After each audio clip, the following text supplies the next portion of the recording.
8:44. 8:44 justo en este momento. Hablamos de actualidad y política en esta jornada con Jorge Pirincho Navarrete. ¿Cómo estás, Pirincho? Buenos días. Muy buenos días, jefe. Con Francisco Covarrubias. Buenos días. Hoy les traje un regalo. ¿Regalo? Sí, les traje un regalo. Un amigo mío les mandó un regalo. Tiene sacó un libro con su historia, con sus memorias. Canto bueno, crónica de una canción. Y les mandó un ejemplar a cada uno. Yo encuentro que es demasiado generoso. Pero además mandó una carta. Y dice, les envío uno a cada uno para que Francisco no crea que Jorge goza de favoritismo.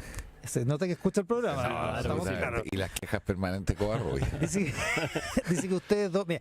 Mira, Carlos es súper buena gente. Yo creo que a veces tiene el juicio desviado, como por ejemplo en esta cosa. Por ejemplo, dice que los dos son tremendas personas, está totalmente equivocado, pero bueno. Porque creo que les interesa, se los manda porque creo que les interesará ver un poco parte de una historia de nuestro querido país. Los dos son hombres que sigo en el panel con mucho interés y cariño, reflejan lo que deberíamos ser. Mesurados, inteligentes, entretenidos, observadores, que escuchan al otro y por sobre todo, respetuosos. Mira. ¿Qué tal? ¿Todo esto? ¿Escuchará esta radio o escuchará la radio? No, qué grande Carlos Necochea. Carlos Oye, qué buen Necochea libro. comenzó a trabajar muy joven, es un libro precioso, que comenzó a trabajar muy joven en La Peña de los Parras. Por eso se llama Canto Bueno, porque tiene una cosa con la nueva canción chilena y con el Canto Nuevo, que son los dos movimientos que él vivió y protagonizó en primera persona. En La Peña de los Parras y luego en el sello Alerce, trabajando con Ricardo García en esa compañía de discos que fue fundamental para la historia de la música popular chilena. Bueno. Oye, en lo que a mí respecta, primero agradecidísimo de Carlos Necochea, Navarrete además. Capaz que sea pariente tuyo. Hay muchos Navarretes, pero estoy mirándolo así en diagonal, lo voy a leer con entusiasmo. Muy bonita además la edición, las fotos así bien impactante. Y nada, pues súper agradecido. Estas son las cosas que valen la pena, especialmente en momentos más turbulentos. Sí, yo también me sumo, además nos dedicó, por lo menos a mí me dedicó el libro y eso también genera un agradecimiento. A mí también, bueno, no seas competitivo. Es una gran historia. En épocas de que profitan los insultos, digamos, a los panelistas, que alguien les halague. ¿Cómo se agradece un regalo? Vamos a leerlo con mucha atención. Así que con mucho cariño. A mis niñas amadas. Qué linda la dedicatoria. La dedicatoria del libro, sí. Del libro. Se pasó. Ya, eso. Canto Bueno se llama Crónica de una canción, es realmente muy interesante. Para los que somos amantes de la música y de la música popular chilena, eso es imprescindible. Ya, joyita de la semana, Francisco Covarrubias. Oye, mira, estuve viendo la semana pasada lo que fue el Nunca Más Uruguayo. ¿Ya? Una ceremonia a la uruguaya, sobria, sencilla, sin aspaviento, donde estaban los tres presidentes, o los tres expresidentes vivos, Lacalle, Sanguinetti y Mujica, más el presidente actual, que es Lacalle Pou. Esto también cumple 50 años de su 50 golpe. años, hay varias similitudes, porque entre Chile y Uruguay, otras diferencias por supuesto, pero en Uruguay el golpe de Estado fue el año 73, duró hasta el 85, ¿cierto? Una diferencia porque fue un autogolpe de Bordaberry, ¿cierto? Que después derivó en la cosa militar, hubo detenidos desaparecidos, hubo persecución, o sea, hay muchas similitudes. Pero me llamó mucho la atención el Nunca Más Uruguayo, porque acá mucha gente, sin verlo, muy transversalmente, de derecha y de izquierda, alabaron este Nunca Más Uruguayo, cada uno tratando de interpretarlo, pero me presumo que sin haberlo visto. El Nunca Más Uruguayo, primero habló del presidente Sanguinetti, que ya debe tener cerca de 90 años, lúcido, físicamente más perfecto y todo, y él dice lo siguiente: nunca más a la violencia, nunca más a los mesianismos autoritarios, nunca más a las utopías revolucionarias, nunca más a la intolerancia, nunca más a la descalificación al adversario, nunca más al desprecio a las constituciones liberales y nunca más al desprecio a los valores democráticos. Ese es un nunca más muy amplio, un nunca más que no se agota simplemente en el momento mismo del golpe o en la dictadura cívico-militar después. Es un nunca más mucho más profundo. Después habló el presidente Lacalle, también muy bien físicamente, y dice: nunca más descalificar a otro porque piensa distinto, nunca más una lucha política que no llega a acuerdos. Las coincidencias y los acuerdos fueron los grandes momentos de Uruguay. La lucha política llega hasta cierto punto. Ese fue Lacalle. Y después habló Mujica, y en el mismo tono dice cosas bien parecidas. necesitamos una causa nacional que nos unifique por encima de nuestros antagonismos. Cuidemos la convivencia, que es la forma de cuidar la democracia. Y finalmente habló Lacalle Pou, el actual presidente, y dice: la democracia hay que perfeccionarla para que la libertad de un individuo sea la libertad de expresión. Debe servir para que la gente sea libre. Este Nunca Más uruguayo duró 13 minutos. Yo invito a verlo porque está en YouTube. 13 minutos. O sea, cada expresidente y el presidente no habló más de 3 minutos. Y me pareció de una sobriedad, pero de una profundidad lo que estuvo ahí. Y necesariamente lo traigo porque fue muy alabado en Twitter, presumo de nuevo por gente que no lo vio, digamos, y le dio interpretaciones que no eran, pero al mismo tiempo por lo que está ocurriendo en Chile. La persecución que ha sido objeto Patricio Fernández en torno a un supuesto negacionismo que no es tal, en torno al golpe de Estado, lo que ocurrió ayer, digamos, donde el Partido Comunista, con algunos socialistas, la agrupación de detenidos desaparecidos, ha exigido la salida de Patricio Fernández, da cuenta un poco que hay un abismo de diferencia entre los Nunca Más uruguayos y Nunca Más chilenos, pero peor que eso, que acá en el fondo hay algunos Nunca Más que son evidentes, que todos tenemos que estar de acuerdo. No podemos tolerar una dictadura, menos una dictadura de 17 años, no podemos romper la democracia, etcétera. Pero hay unos Nunca Más que tienen que ser profundos y amplios, de cómo llegamos, de cómo reflexionamos en torno a cómo llegamos, a lo cual se intenta negar. A mí, y con esto termino, me parece que Patricio Fernández no va a poder seguir estando ahí, no va a poder seguir porque se va a hacer imposible su permanencia, algo que me presumí desde un principio. No soy infidente si digo que se lo dije, digamos, en cuanto a que no lo van a dejar hacer lo que él pretendía hacer, una cosa muy unitaria, muy de futuro, y estamos a puertas probablemente de que detone lo que va a detonar, digamos, que le van a exigir la salida y el gobierno no lo va a sostener. Me parece que en momento en que vamos a cumplir los 50 años, de mirar un poco a Uruguay. Eso sería mejor. A lo mejor el gobierno no lo sostiene, pero me parece que hay amplio consenso al interior del gobierno, esto por altas fuentes del gobierno, de que Pato Fernández, que es columnista nuestro, por supuesto, no es un negacionista y no ha justificado el golpe de Estado. O sea, hay un respaldo total, lo acaba de hacer el ministro Elizalde, de hecho, al aire, diciendo que no le parece que haya negacionismo alguno en la famosa declaración en un programa con Manuel Antonio Carretón en la radio de la Universidad de Chile, Pirincho. Vaya. Yo imagino que en cierta lógica quienes diseñan estas conversaciones como este programa de radio, uno de los requisitos o de los presupuestos es que haya evidentemente ciertas diferencias que promuevan el debate, y varias veces con Francisco han sido más que ciertas esas diferencias, y algunas de manera bien apasionada. Y digo esto porque en este caso en particular no podría sino suscribir cada una de las palabras que él ha dicho, no solamente respecto del tema de Uruguay, sino que respecto de Patricio Fernández, con un solo matiz, diría yo, y es que espero, a diferencia de lo que cree Francisco, que efectivamente Fernández no deje y pueda terminar la labor que se le encomendó. Y esta era en algún sentido mi joyeta también, entonces hay una cierta sinergia para tratar justamente de advertir qué hay detrás de la conmemoración, el recuerdo, porque la palabra evidentemente no es celebración, de medio siglo de una fecha tan difícil, y una fecha tan difícil que inauguró un periodo muy oscuro en la historia de Chile, que además, como hemos recordado aquí, y no solamente Uruguay, coincidió con una época muy negra de América Latina. Y si uno tuviera que indagar cuál es la mayor lección que uno pudiera sacar como país a medio siglo de haber ocurrido el golpe de Estado, no se me ocurriría otra que la capacidad de poder conversar, de dialogar, de disentir, de tener puntos de vista distintos, con el único y más importante aprendizaje, y es que esas diferencias nos transforman en adversarios, pero nunca más en enemigos. lo que hemos visto en los últimos años en Chile, especialmente en los niveles de polarización política, a ratos de irracionalidad, de rabia, de subjetividad, a mi juicio se volcan en esta conversación. Uno puede estar de acuerdo o no con Patricio Fernández.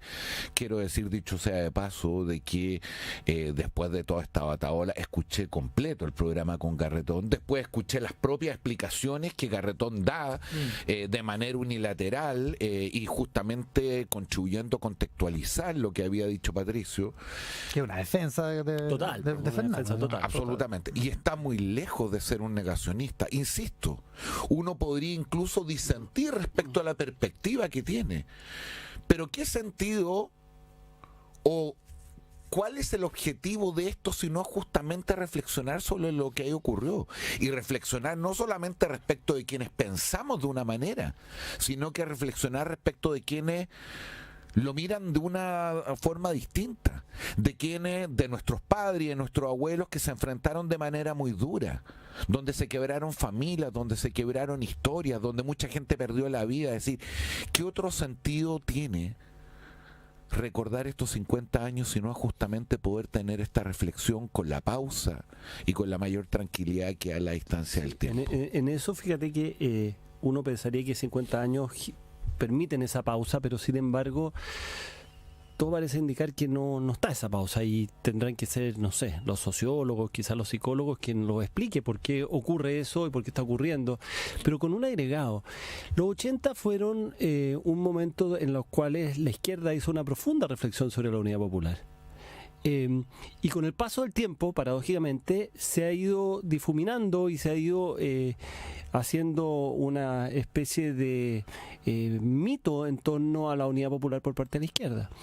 Los 90 ya trastabillones y en los 2000, por parte de la derecha, hubo un revisionismo respecto a la dictadura de Pinochet. Y sin embargo, lo que veo es que en sectores importantes de la derecha hay de nuevo una reivindicación de Pinochet. Entonces estamos avanzando hacia atrás, digamos. O sea, avanzamos pero hacia atrás.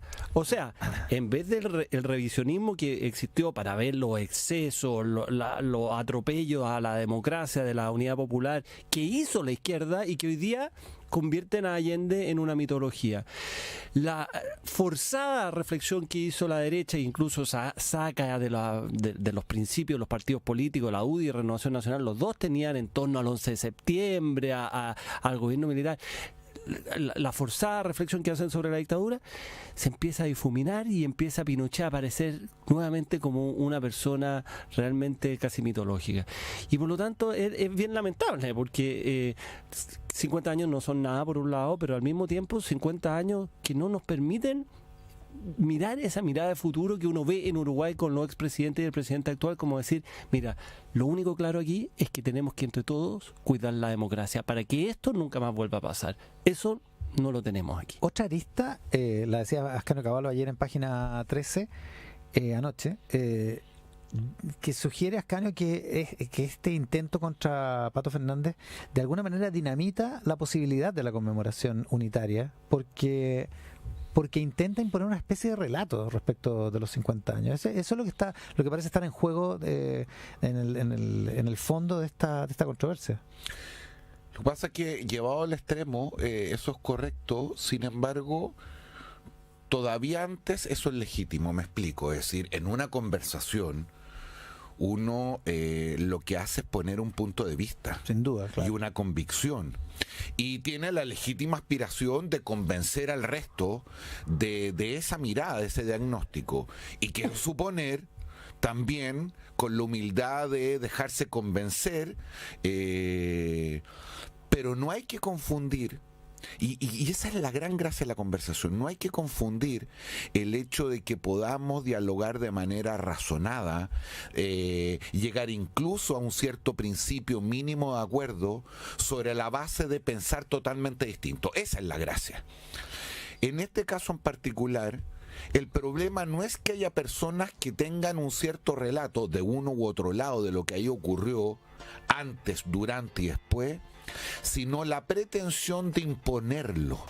Y de imponerlo por la vía de cuestionar ni siquiera el diagnóstico, de cuestionar la legitimidad, la idoneidad democrática, la dignidad de quien está ahí, porque le presuponen una menor autoridad moral porque hizo un juicio distinto al que a ellos les hubiera gustado escuchar. Entonces, insisto, uno puede estar o no de acuerdo con Patricio Fernández. Lo que no puede, a mi juicio, hacer ni de uno ni del otro lado es suponer menores niveles de idoneidad moral porque uno expresa una opinión diferente. Porque hasta donde alcancen mis conocimientos, y esto tiene que ver con lo que explicaba Francisco, no deja de ser bien brutal que además de que retrocedemos avanzando o avanzamos retrocediendo, las cosas que hemos escuchado de lado y lado no solamente hablan de ese retroceso, sino que de una completa intolerancia e incomprensión y falta de empatía respecto de quienes lo vivieron y quienes lo sufrieron de manera completamente diferente. Con Pirincho Navarrete, con Francisco Covarrubias en la conversación de actualidad y política de esta mañana acá en Mesa Central. Cuando nos acercamos, faltan segundos para las 9 de la mañana. En el siguiente bloque abordamos otros aspectos de la coyuntura, de la actualidad. Por cierto, se nos agrega Quique Mujica a la conversación. Hacemos 9 en punto, Mesa Central. Escuchar para entender mejor. Estás en Mesa Central por Tele 13 Radio. Conversamos de política y actualidad esta mañana acá en Mesa Central. Lo hacemos con Francisco Covarrubias, con Jorge Pirincho Navarrete, con Quique Mujica, que se integra a la conversación. ¿Cómo estás, Quique? Buenos días. Muy buenos días. Ya, no para el asunto comisiones, fundaciones, digamos, ¿no? No, yo creo que saltó, convenios. Fíjate que he conversado en el reporteo con gente de derecha que tiene sentido. Me dicen, llegar a un acuerdo, pacto fiscal o una reforma tributaria después de todo lo que ha pasado, para nuestro electorado sería una locura.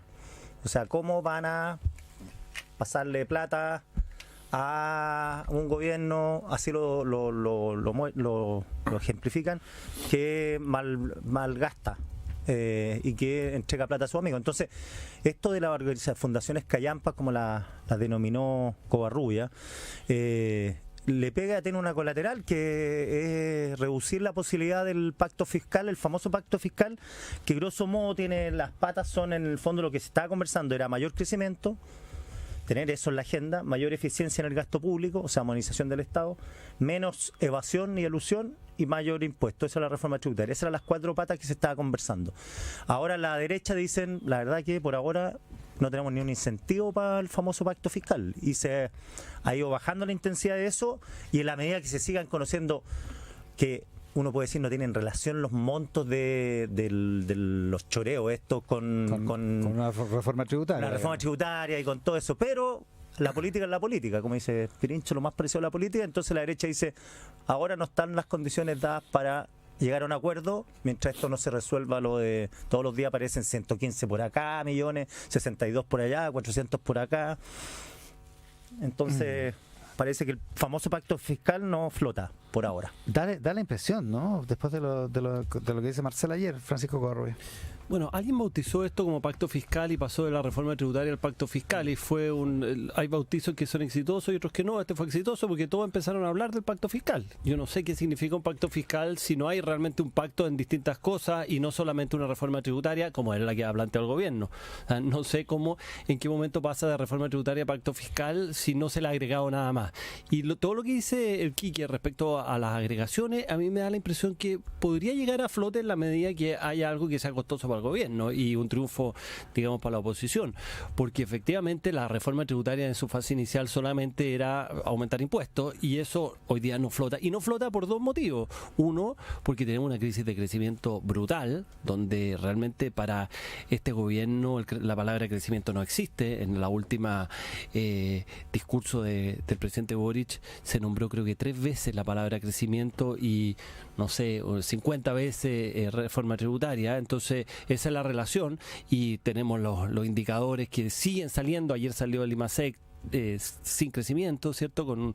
Entonces, tenemos un problema en torno al crecimiento y tenemos un problema en torno a las fundaciones callampa que efectivamente da cuenta del mal gasto. Entonces, si se logra realmente hacer un pacto en torno a políticas pro crecimiento, políticas que permiten gastar de mejor forma los recursos y sobre eso se monta una reforma tributaria, yo creo, fíjate, yo en eso tengo alguna esperanza que eso puede significar una posibilidad de llegar a un acuerdo. Pero las señales que da el gobierno, como la dio hoy día en la radio el ministro Elizalde, me da la impresión de que ellos mismos van a tirar el mantel y van a decir no, aguantamos para el próximo año. Es decir, sería demasiado lo que tiene que entregar el gobierno para poder llegar a un acuerdo y por lo tanto no lo van a querer hacer. Porque he visto que lo que dijo Elizalde hoy día en la mañana, en los últimos días se ha venido diciendo por otra gente, incluso por el ministro Marcel, en cuanto a que quizás no esperamos. Quizás no esperamos porque significaría demasiado, entregar demasiado. Jorge Pirincho Navarrete. El escenario no está fácil. A ver, después de la dura derrota que sufrió el ministro Marcel cuando se rechazó la idea de legislar de la primera reforma tributaria, y el gobierno titubeaba respecto de cuál es la estrategia para seguir adelante, lo que intentó, me parece a mí, fue diversificar sus interlocutores y trata de sacar este debate, a lo menos una parte de él, del seno republicano por excelencia, digamos, del Congreso, para llevarlo a otras instancias. Y así fue que inicia una conversación con los gremios empresariales, con otras organizaciones de la sociedad civil, y sufre un segundo portazo, un cartazo, digamos, que esta declaración de los principales gremios en orden a no seguir avanzando respecto a esta cuestión.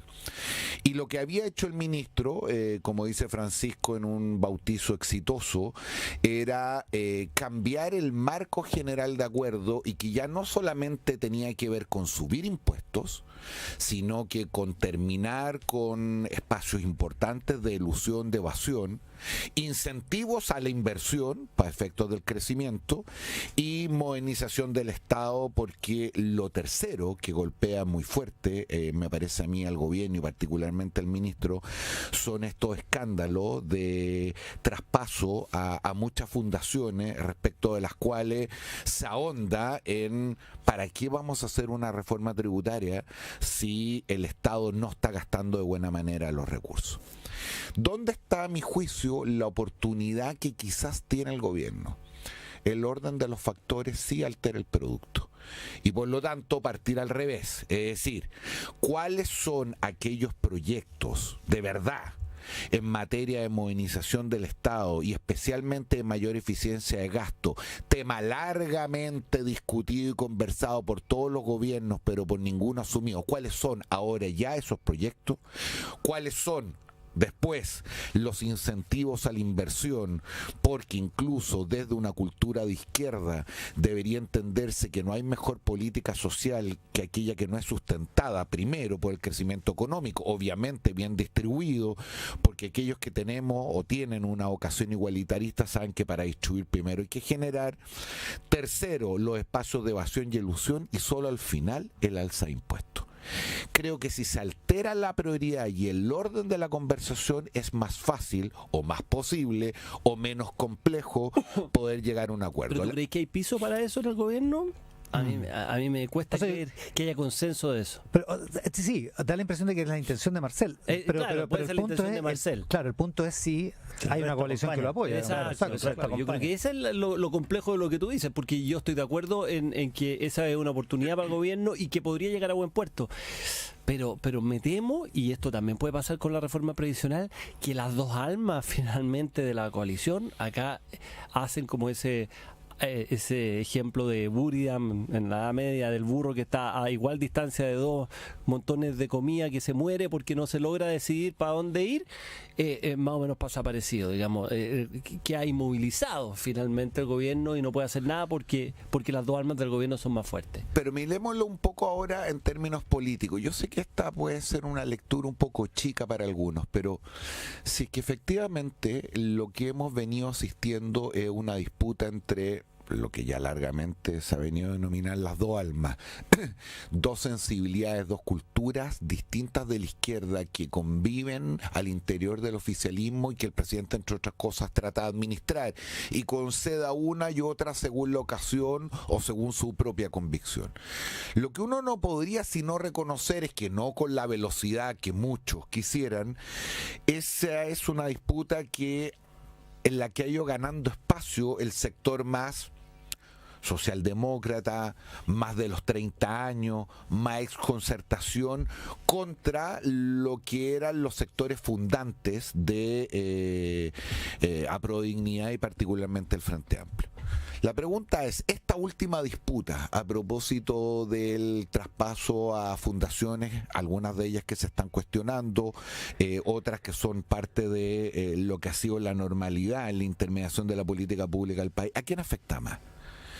Me parece, y es un poco chico, insisto decirlo, que si bien esto es un dolor de cabeza para Mario Marcel y los sectores que él representa, puede ser una buena oportunidad para, no sé si imponer sus términos, pero para favorecer esa tendencia al interior del gobierno. Es decir, los que deberían resistir esto, a lo menos en este ámbito están más debilitados, no en otros, como discutimos en la primera parte del programa a propósito de Patricio Fernández y la interpretación o cómo se va a recordar o conmemorar el golpe de Estado, pero en este espacio, en el espacio de eficiencia estatal, crecimiento económico y que incluso todo eso pudiera llevar a un alza de impuestos y menores niveles de elusión y evasión, me parece a mí que el ministro de Hacienda pudiera incluso tener tácticamente una oportunidad. Oye, dura la editorial de La Tercera sobre Mario Marcel. El domingo. El domingo. Bueno, se enojó el ministro por eso. Se enojó el ministro, bueno, está bien que... Es que tiene un tono un poquito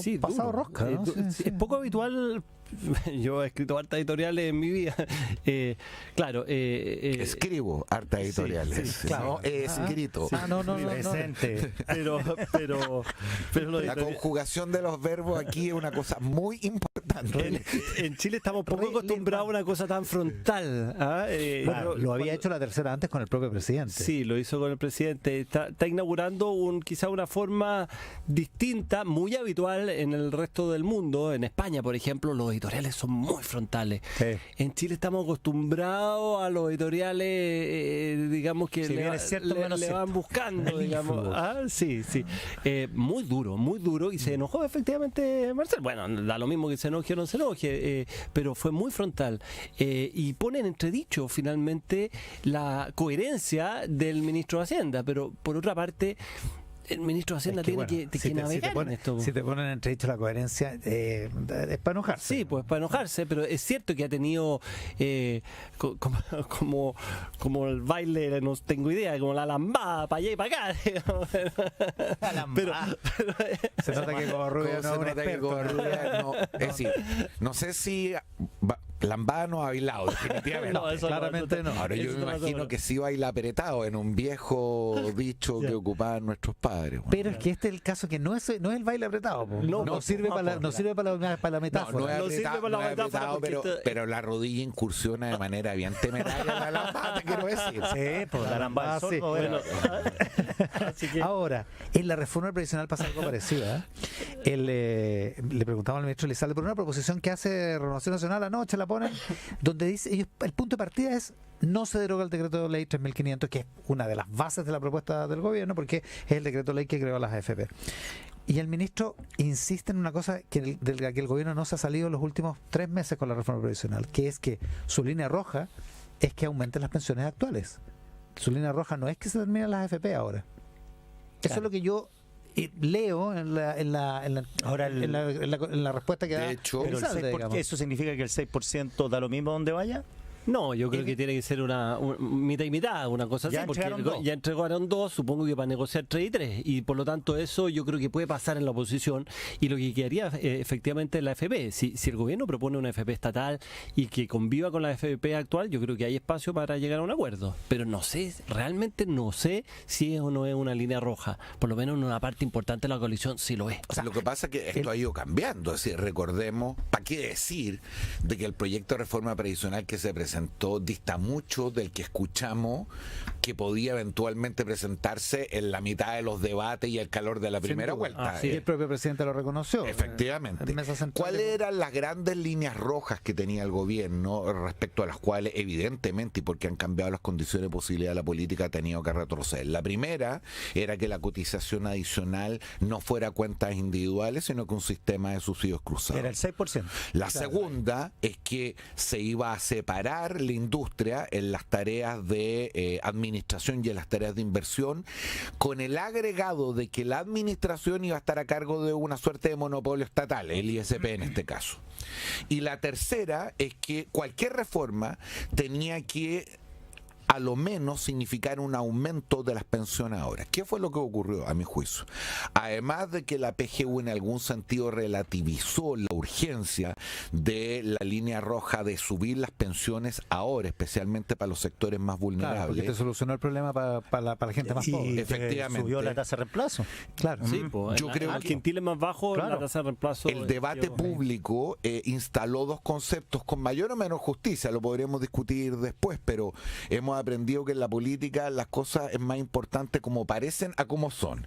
Y lo que pareció es que, a propósito incluso, vaya la paradoja del proceso de retiro, el tema de la propiedad adquirió un rol fundamental y con derivados como la posibilidad de heredar, los fondos previsionales, en fin.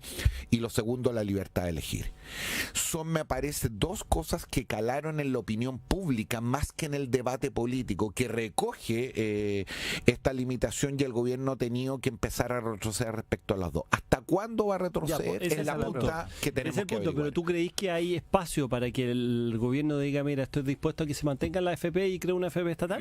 Yo creo que esa es la pregunta de fondo. No solo eso, escuché a dos senadores, uno muy de izquierda, decir que si la reforma previsional recaudaba más y contenía algún componente solidario, la existencia de la AFP privada, no estatal, para él no era una piedra de tope. Eso, en cambio, el discurso radical. El diputado Naranjo lo dijo en el Mercurio el domingo. Sí. Lo mismo, dice, no hay que Toda tener la miedo razón, a que toda la la gente, si una persona quiere mantenerse en su Sí, AFP. po. Y José Luis Daza, que es republicano, dijo que haya AFP estatal, no hay problema, que compitan. Bueno, entonces estamos llegando a acuerdos. Pues, Sí, lo que entonces- pasa Ahora, es que yo el te digo, porcentaje el verdadero Pero golpe yo al creo- negocio de las AFP es una AFP estatal. Más que cualquier otra cosa. ¿Tú creí? Yo creo. Pero sí, claro. Piensa que hay un porcentaje del país, de los trabajadores, de los que cotizan, que no les gusta el sistema privado. Que no creen que esto tiene que ser privado. Que creen que esto debería estar en manos del Estado. Y que se cambian por convicción ideológica. El 10%, el 20%, el 25%. Y estoy todavía debajo del nivel de aprobación del presidente. El nivel duro. ¿Tú crees que un 25% menos de cotizaciones para la industria de la AFP es un chiste? hasta que aparezca la rentabilidad. Ya, pero lo que pasa es que como dicen los gringos... Hasta ahora, perdona, lo último. Hasta ahora las rentabilidades no han sido un elemento para que la gente se cambie de AFP. No significativo, pero no. como dicen los gringos, pongamos la plata sobre la mesa. Es decir, si aquí lo que están defendiendo ciertos sectores son mayores niveles de competencia, de apertura del mercado, de transparencia, si va a haber una AFP estatal que compite con reglas similares a las de una AFP privada, no habría ningún problema. Que gane el más mejor, como decía Leonel Con el Sánchez. Banco Estado. Claro, pero además Como el Banco Estado con el banco. la alternativa para la FP era el casi seguro final que tenían hasta hasta antes de ayer. Entonces, No más AFP. Yo hace 2 años hubiera vendido la Exacto. La marcha del millón. Esa condición que tú planteas con un 25% menos en la industria privada, creo que la firman al tiro la Pero FP. ahora la firman al tiro. Y por lo demás, esto es un sistema en lo cual, digamos, no son las FP las llamadas a negociar en esto, ellos son espectadores de esto, pero yo creo que el sector privado tiene un rol relevante y hay mucha gente que estaría dispuesta a mantenerse en el sector privado en la medida que compitan de la misma forma y en la medida de que no haya por default que uno se va a la FP estatal, digamos. O que metan la mano ahí, Pero con es el escandalillo. y paradojalmente es la misma discusión que se da en otra industria, en una vinculada a los temas de seguridad social como justamente son el tema de los seguros. La gran crisis que enfrenta el gobierno respecto de lo que está sucediendo en la ISAPRES tiene entre otras cosas que ver que con toda la mala opinión que tienen los usuarios, los propios clientes de la ISAPRES, con todo lo que han despotricado, bajo ninguna alternativa muchos de ellos estaría dispuestos a traspasarse un sistema público. Y si hubiera una ISAPRE pública que compitiera de igual manera con la de los seguros privados, probablemente el efecto sería relativamente similar. ¿Qué pasó con las farmacias populares que eran en el fondo municipales, pero uno podría llevar las que son estatales? Cuando aparecieron, algunos me comentaron en ese momento, decían, se acabaron las farmacias de cadena, porque estos van a vender mucho más barato, todo el mundo va a ir a comprar para allá. Han pasado 5 años y no pasó nada. Yo sí, yo me cambié. Bueno, tú te cambiaste, pero Vita Botica. está lleno de sí, pues, pero Vita Botica tiene un cierto subsidio, porque si no, no se explica. Exacto. Claro, no, ahora, la propuesta de FP de RN, que es la que salió anoche, ¿sí? dice, su último punto es derecho a elegir, mantiene el derecho a elegir. Si el Estado quiere participar como un prestador más, debe hacerlo en las mismas condiciones. RN también está por una tema, pero el tema del porcentaje. Hay condiciones para el acuerdo en la medida que el gobierno entregue ese punto. Pero el porcentaje de que 3 y 3. La derecha, pero es que la derecha, que fue la propuesta de Piñera. El público de derecha hoy, pero la propuesta de Piñera fue cuando nadie sabía de los fondos porque nadie había sacado el 10%. Ah, fue antes de los 10%. Claro, entonces ahora el público de derecha, que era el 6%, es recalcitrante con el 6%. O sea, pero eso es una línea roja que no, pero si ahí no flota. Pero si el gobierno la vende 13 y 3. No lo han vendido así, porque al final capitalización individual es 13, sí, no es claro. 3. Sí. Es 13. Yo creo que hay 13 espacio, y 13. Porque el 10 no está en discusión. Ahí se nota. Yo creo que hay espacio para llegar a un acuerdo. Yo creo que hay un espacio para llegar a un acuerdo porque estamos llegando a los dos puntos clave que son la cotización y la FP. Pero reitero, a mí me cuesta mucho pensar de que el gobierno entregue esto y que salga del gobierno diciendo las FP se mantuvieron, porque va a significar un costo y un lastre, una derrota para el sector más duro, terrible, que se la van a cobrar para siempre al presidente Boric. Ahora, lo que pasa es verdad. Sin embargo, como hemos conversado muchas veces en este programa, no solamente el último resultado electoral que llevó a casa a ganar la primera vuelta, a la derecha tener el mejor resultado del Congreso que tenía desde que terminaron los senadores designados, lo que ocurrió después del 4 de septiembre, el 7 de mayo, hace literalmente que no hay otra posibilidad de pensar un éxito o un cierto paso más o menos digno del gobierno sobre la convicción de que las condiciones cambiaron de tal manera que más que una renuncia tiene que literalmente partir de nuevo, y que eso es lo que le queda para partir. Fíjese en la discusión que teníamos un rato, lo que realmente le queda parado al gobierno desde el punto de vista de reforma estructural es la reforma de pensiones. En materia de salud va a tener que afrontar una crisis en específico, pero probablemente más allá de ciertas soluciones paliativas no vamos a decir nada a largo aliento. La reforma tributaria está sometida a las complejidades que habíamos puesto sobre la mesa. En los otros ámbitos como el de seguridad, este es un gobierno que ha terminado comportándose como si hubiera sido el más de derecha, es decir, lo único que le queda que conecta con algo su sentido, respecto a lo cual va a tener que evidentemente negociar, es la reforma previsional. No hay nada más. No hay nada más. Nada más. Oye, me escribe en el WhatsApp colaborativo una persona que conoce muy bien, perfectamente el tema de la seguridad social, y me dice que en todos los ámbitos de la seguridad social hay un ente público. Está en el IS, el Instituto de Seguridad Laboral, y la mutual es privada. Está FONASA y están las ISAPRES que es privada. Pero que en la AFP no hay. Claro, pero por ejemplo, lo que escribió Eduardo Engel el fin de semana, el seguro de cesantía, lo maneja lo licita el Estado y lo maneja un privado. Lo administra un privado y funciona perfecto el seguro de cesantía. El seguro de cesantía es un gran ejemplo. Claro. Rodrigo Valdés lo defendió un montón antes de irse. Pero el Estado licita como modelo y privados postulan. Entonces, claro. Me parece esa cuestión virtuosa. Y que las AFP no se opongan, por ejemplo, a que haya licitaciones de cotizantes no nuevos, digamos, que es lo que se cotiza ahora. Claro, porque la AFP se y perdieron en el Parlamento la posibilidad de que las carteras fueran no solo los nuevos, sino que fueran de los antiguos también. Porque lo que está claro es que el sistema de competencia a nivel de AFP no funciona mucho, porque la gente ni elige la más rentable ni elige la más barata. O sea, no hay no hay información. tampoco. Claro, por eso decíamos que cuando aparezca la rentabilidad de la FP estatal, no necesariamente la gente se va a cambiar. No, porque en cualquier otro mercado, que sea los restaurantes, la gente o va al más barato o va al más bueno, pero elige bajo esas dos variables. Pero en el sistema de FP eso no ha ocurrido. Entonces ahí hay algo que más más te complejo. dicen las comisiones más bajas, le ofrecemos 0,44 contra el 0,87. Sí, ¿Qué es eso? Sí. 0,44 de qué. Hay un cierto traspaso, pero, Hay un cierto traspaso, pero bajo. si la cuestión no se entiende. Oye, nuestro buen amigo Axel Christensen, antes que vayamos a las recomendaciones, dice: hay países donde hay FP estatales, Uruguay, México, coexisten y compiten bien con las privadas. En México no es la más grande la estatal, mira, y en Uruguay es filial de lo que en Chile sería Banco Estado. Claro. Es una filial de Banco Estado. Pero si ya hay FP estatal, yo le aviso al tiro que no me voy a ir a la FP estatal en caso de que haya. Y me da lo mismo con este gobierno, con el gobierno de quien sea. ¿Ah? No voy a ser cliente. No voy a ser ¿Por qué no? Recomendación, Pirincho Navarrete. Hay una serie que me ha cautivado hace ya varios años y que acaba de sacar una nueva temporada, no sé si es la séptima o la sexta a esta altura, de Black Mirror. Que como ustedes recordarán... sexta temporada, dice nuestro Joaquín Troncoso. Sexta, muy bien, Joaquín. Fan muy bien. total. Que como ustedes recordarán, abrió la primera temporada con ese episodio icónico El chancho. del chancho y el primer ministro inglés, con el secuestro y todo el efecto que esto genera en la opinión pública. Esto es una serie que ha venido mutando, pero que combina cosas de conductismo social, de ciencia ficción, con una cierta exageración y parodia de los males del mundo actual en nuestras relaciones personales, en fin. Y el primer capítulo de la sexta temporada no tiene desperdicio. No vamos a hacer ningún spoiler, pero los invito y las invito a verla. ¿Se puede ver si uno no ha visto los anteriores? ¿No? Sí, porque esa es la otra gracia.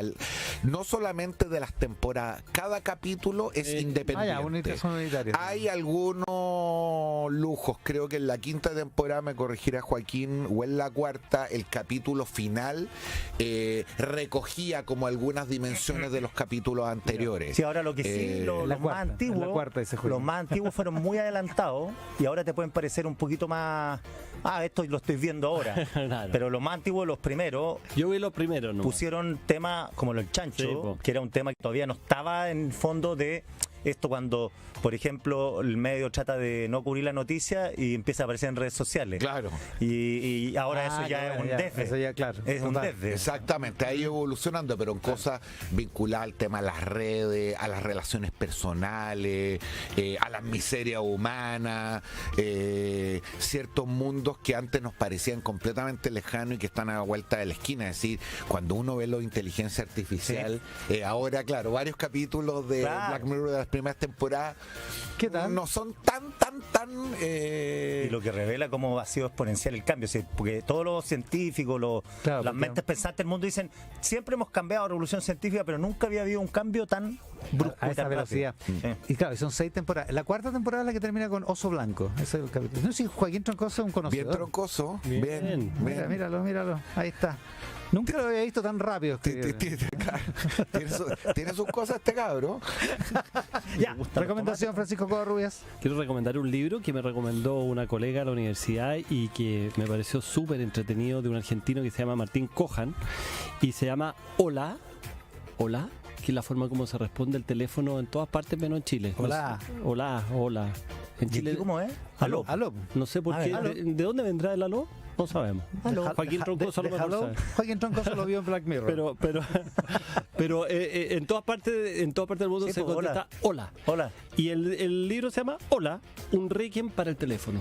Un requiem y sale un teléfono antiguo así en la portada. ¿Ya? Teléfono negro.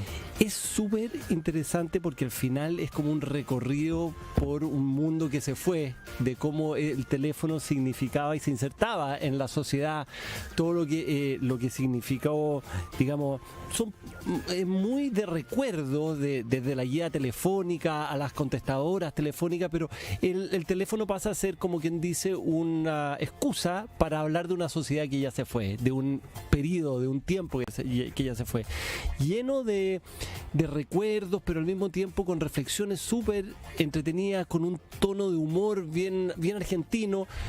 un libro cortito, pero muy entretenido, así que yo lo recomiendo. Hola, Requiem para un teléfono, de Martín Coja. Dice Joaquín Troncoso que viene de Lo vio en el chat. francés. Lo vio en el chat. Lo vio en Black Mirror. Que están que del francés. Oye, Troncoso un libro. Sí, po. Es un Le hace a renacentista. todo. Es un Aló, renacentista. Un renacentista. en francés, que viene de hello en inglés, como Como Andrade. Sí, y básicamente decimos hola. Bueno, Tengo es que era muy otro en mi afrancesado. WhatsApp colaborativo, tengo otro amigo que dice que también dice que es francés. Esta era una sociedad muy afrancesada, quienes tenían teléfonos, probablemente los primeros que tuvieron teléfono. Lo único que hacían era llamar a París. Claro, o añoraban Claro, París. nobleza obliga. Fui a la casa de la olla a presión recomendada por Covarrubias. Te vi en Instagram. Sí, pues te vi. Estupendo, estupendo. Te juro que era el oráculo para mí. Estaba, pero no me quería mover de ahí. Es la tienda con menos glamour que puede existir. No, porque me vende- gustó a mí toda la olla, porque estoy Pero- volviendo, como el teléfono se acabó, que yo Thermomix, nunca Thermomix. No, jamás. Nunca, po. olla a Olla presión. a presión, olla a presión. Olla a ya, ya. presión. En Tenderini, en la casa de la olla de presión. Ya, Sí. la boleta de la olla de Somos, presión. la somos factura la pocos mandan los para acá. que. Ajá, Oye, a ¿no te propósito de... ¿A qué hora es vamos. tu programa, Joaquín? ¿Estamos sin programa? No tiene programa, Joaquín. Chu, Yo este cabro creo que hay que promocionarlo. el renacentista. Bueno, veamos, pues, veamos. Y lo ponemos con Andrade. Un el de podcast Revolución sobre- Democrática, podcast sobre que Black sabía de Mirror. todo también. Ya Wando, ya sabes. Quique Mujica, Pericho Navarrete, Francisco Covarrubias, que les vaya bien. Buenas Chao, tardes. chao. Un abrazo. Conversaciones que informan y analizan. Estás en Mesa Central por Tele 13 Radio.